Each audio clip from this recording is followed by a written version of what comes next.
I'm going to talk to you today about the alder tree. And you can see this is the alder tree.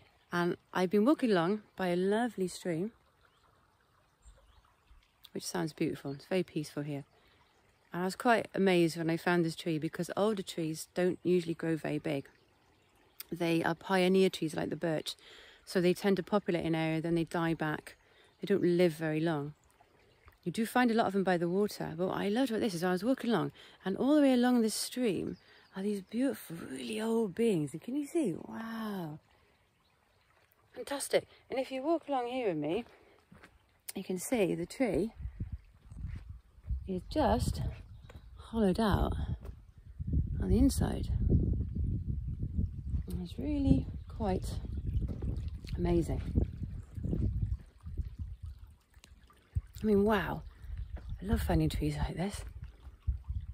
So you might think, why do I want to get to know the alder? Because you think about, people often think trees and they think, oh, oak and beech and yew and pine and holly and all like the really popular trees, you know, and they don't think alder because, you know, they think, well, what's an alder tree for? Well, it's just there, isn't it? It's beautiful. Trees are amazing and they're pretty essential for our well-being and being here on the planet, really. So they're all pretty amazing. The alder tree is related to the birch, and so it has this pioneer relationship as well.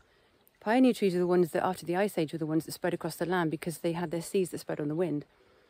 Quite important, and they would come in and they would grow up, and then other trees would come behind them and sort of take the light, and then they would die back.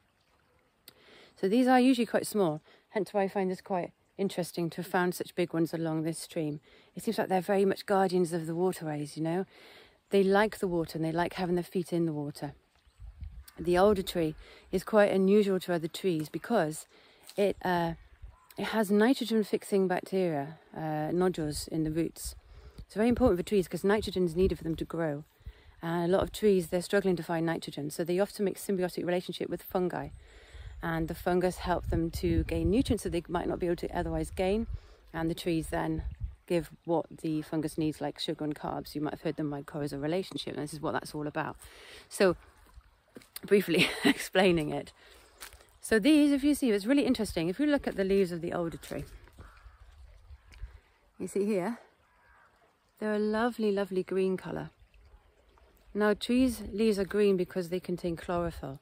So when you get to autumn and the trees start losing the leaves, they start to change colours, don't they? So you see these lovely sort of russets and oranges and these gorgeous colours, you know, the maples and the beeches and the oaks. If you look at an alder tree, pretty much lose its leaves like that because the alder, because it have these nitrogen fixing bacteria, is really interesting, doesn't need to draw much chlorophyll back into the tree. So the trees draw the chlorophyll back into their trunk, and what happens then is that the chemicals that are left, like anthocyanins, that's what makes the leaves turn different colours. It's quite a lovely fact. But these don't do it so much, hence why they stay so green. It's nice, isn't it? So this, what I'm holding here, is an alder cone. So there's a few little cones on there. And they're quite interesting because it's a deciduous tree and yet it grows cones and it loses its leaves, whereas cones are often found on the evergreens. These are good for, I guess, you can, you know, starting fires if you're making a fire, but also I use them for incense to be used with other plants. I don't know if you can see it. I'm going to see if I can find something up here now on the tree which shows the cones growing. A little one here.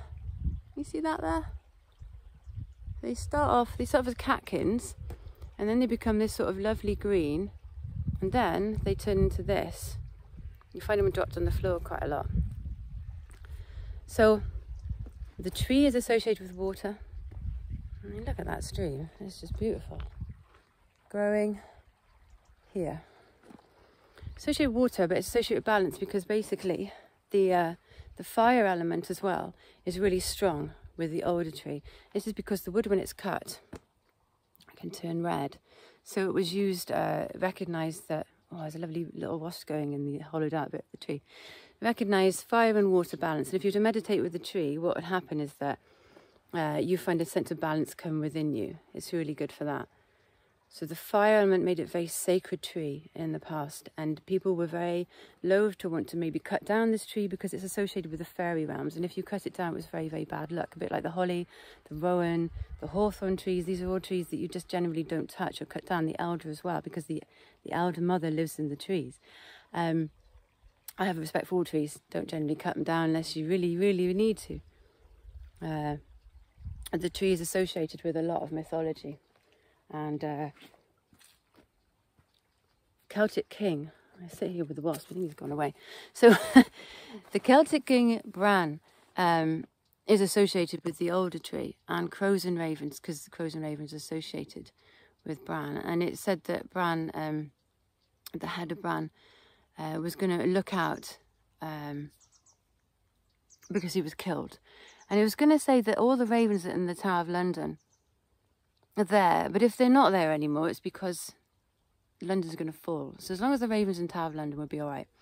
But I like stuff like that because, you know, I think respect nature, respect the land, because, you know, it seems a kind of natural way to be. And I guess when you think about all that we've been doing to the trees and the earth, and, you know, what's kind of coming back at us, you know, if you live in harmony with what's around you, you generally find harmony is there. If you go around bumping off most of the species for your own uses or not respecting, then it's kind of an energy balance, isn't it? So love the trees because they're pretty fantastic. Get to know them. The alder does have medicinal use as well. And out of interest for some people is the fact that the alder is very good at being antiviral and helping us fight viruses, and has been researched as shown to be used as good as fighting things like MRSA and SARS. And they're even using it in China to research about the coronavirus and helping that. So it's very good for long-standing viruses and also things like headaches, long-standing headaches that you can't shift. You can make a tincture using things like the cones and the twigs.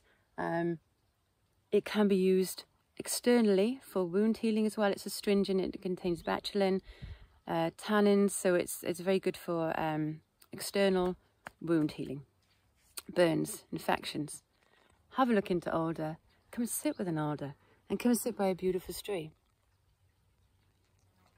Because I can't think of how it could do anything but make you feel lovely. So I hope that's been helpful about the alder today, and get out there. It's coming up to autumn soon. So much to see, so much to do, and just enjoy it because it's fantastic.